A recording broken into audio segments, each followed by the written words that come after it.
In 2007, Nokia sold more mobile phones than anyone in history, controlled 40% of the global market, and seemed unstoppable.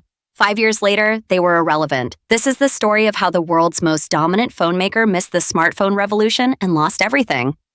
If you lived through the 2000s, you probably owned a Nokia phone. At its peak in 2008, Nokia sold 468 million phones. That's more than one phone every second, every day, all year long. They commanded 40% of the global mobile phone market.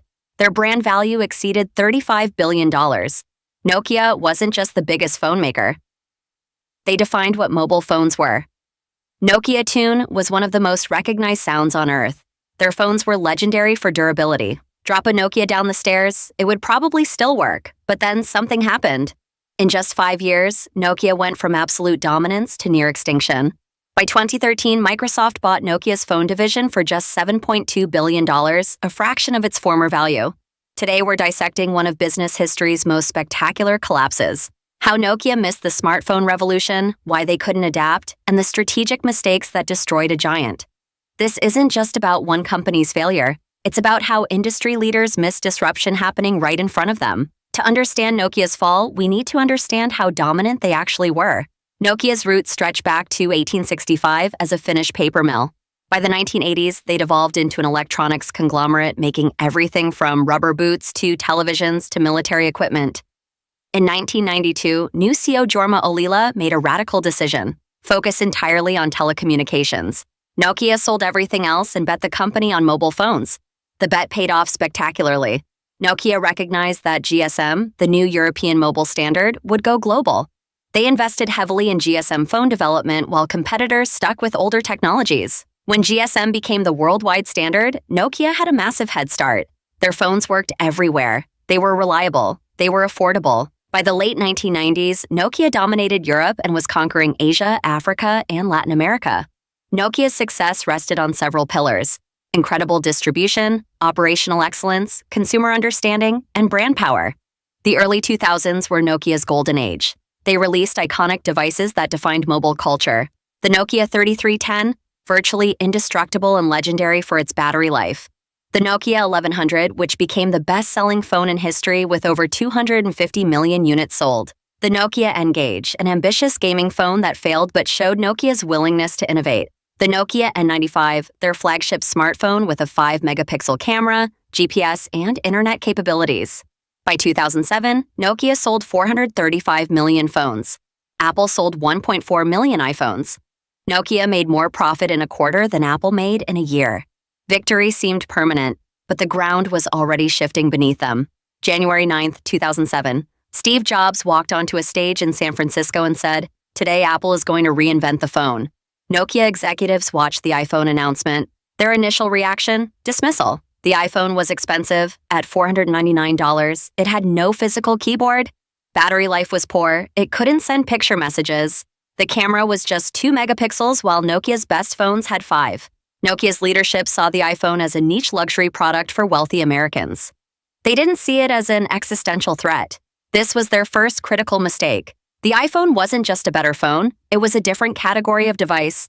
Apple had created a pocket computer that happened to make calls. The iPhone introduced a full touchscreen interface that felt magical compared to physical buttons. A real web browser that showed actual websites, not mobile-optimized text. The App Store, which would launch in 2008 and create an entirely new software ecosystem. An operating system designed for touch and internet, not adapted from feature phones.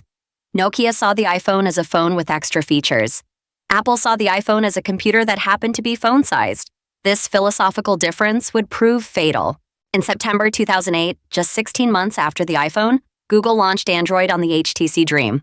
Android provided what the iPhone didn't, an open operating system that any manufacturer could use. Suddenly, Nokia faced competition from multiple directions: Apple's premium iPhone and a growing army of Android phones at various price points.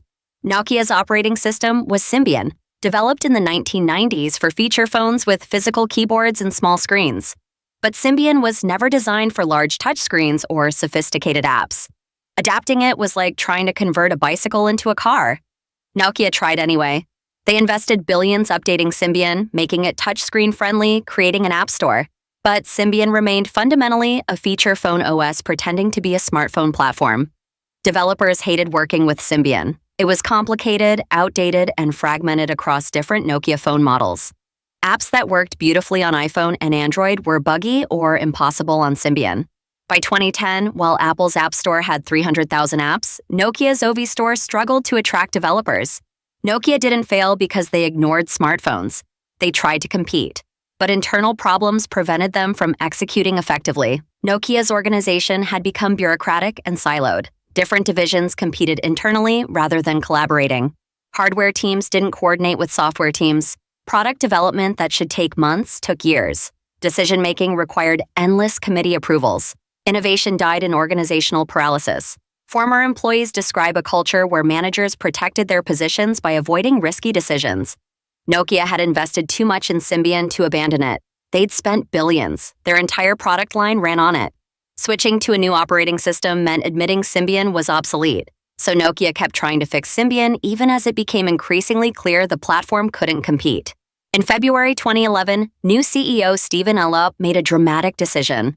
Nokia would abandon Symbian and adopt Microsoft's Windows Phone as their primary smartphone platform. The announcement was shocking. Nokia would phase out their own operating system and bet everything on Microsoft. The partnership made strategic sense on paper, but the execution was disastrous. Elop's announcement created what's called the Osborne effect. When announcing future products destroys sales of current products. Nokia told the world Symbian was dead and Windows phones were coming. Sales collapsed. In the time between announcement and Windows Phone launch, Nokia bled market share. When Windows phones finally arrived, the momentum was gone. The Nokia Lumia Windows phones, launched in late 2011, were actually good devices, but they arrived too late. By 2011, the smartphone market had already divided into iPhone and Android. Developers wouldn't invest in Windows Phone because there weren't enough users. Users wouldn't buy Windows phones because there weren't enough apps. This chicken and egg problem proved impossible to solve. Nokia sold millions of Lumia phones, but millions wasn't enough in a market where Samsung alone sold hundreds of millions of Android devices. The decline happened with shocking speed. In 2010, Nokia held 33% of global smartphone market share. By 2012, it was 5%. By 2013, under 3%. Revenue collapsed. Profits became losses. In 2012, Nokia announced 10,000 job cuts. In 2013, another 10,000. Factories closed. R&D centers shut down. The Nokia empire was dismantling. In September 2010, Microsoft announced they would acquire Nokia's mobile phone business for $7.2 billion. It was a fraction of Nokia's value just years earlier. The dominant phone maker sold its core business for less than a typical tech acquisition. Stephen Elop, who'd led Nokia into the Microsoft partnership, would join Microsoft as part of the deal. Critics noted the irony. The CEO who destroyed Nokia's independence by partnering with Microsoft would now work for Microsoft. Microsoft rebranded Nokia's phones as Microsoft Lumia and continued pushing Windows Phone. They invested billions more. It didn't work. By 2016, Windows Phone market share fell below 1%. In 2017, Microsoft officially abandoned the platform, writing off nearly the entire Nokia acquisition. The operating system that Nokia had bet everything on was dead. Nokia retained its network equipment business, Nokia Networks, which made infrastructure for cellular carriers. This division actually thrived, eventually acquiring Alcatel-Lucent and becoming one of the world's leading telecom equipment providers. Nokia also kept its patent portfolio, licensing technology to other phone makers and collecting royalties. In 2016, Nokia licensed its brand to HMD Global, a Finnish company that now makes Nokia-branded Android phones. These devices sell reasonably well, but Nokia is no longer a major market force. The Nokia that dominated mobile phones was gone. Nokia's collapse teaches crucial lessons about disruption, adaptation, and the dangers of success. Nokia was so dominant they couldn't imagine losing.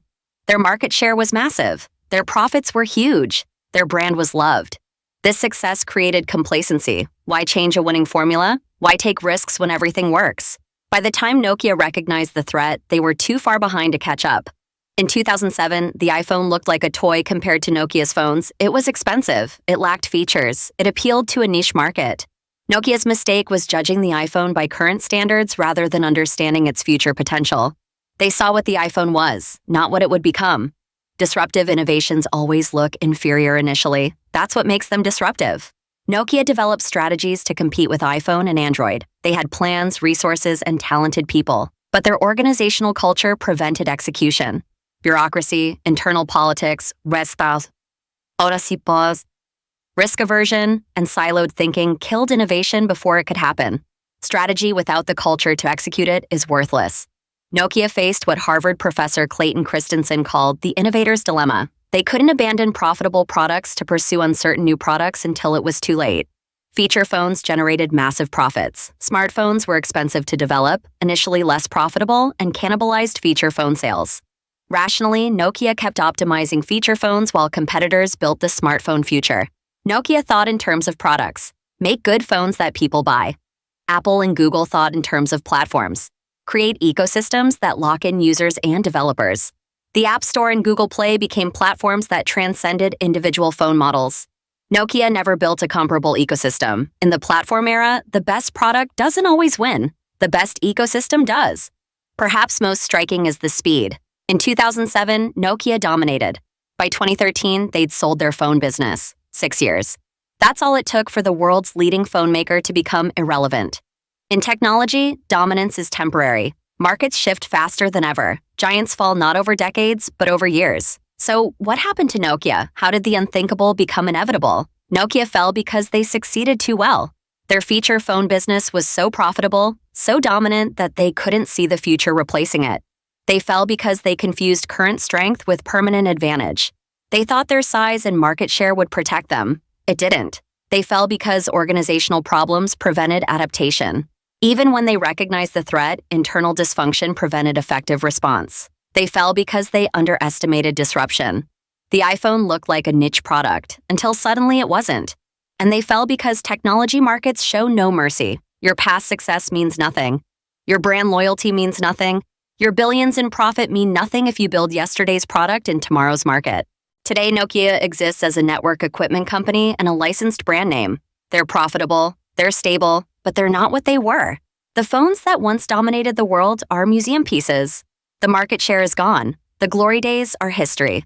But Nokia's legacy persists in a different way. As a cautionary tale, business schools teach Nokia's failure. Entrepreneurs study what went wrong.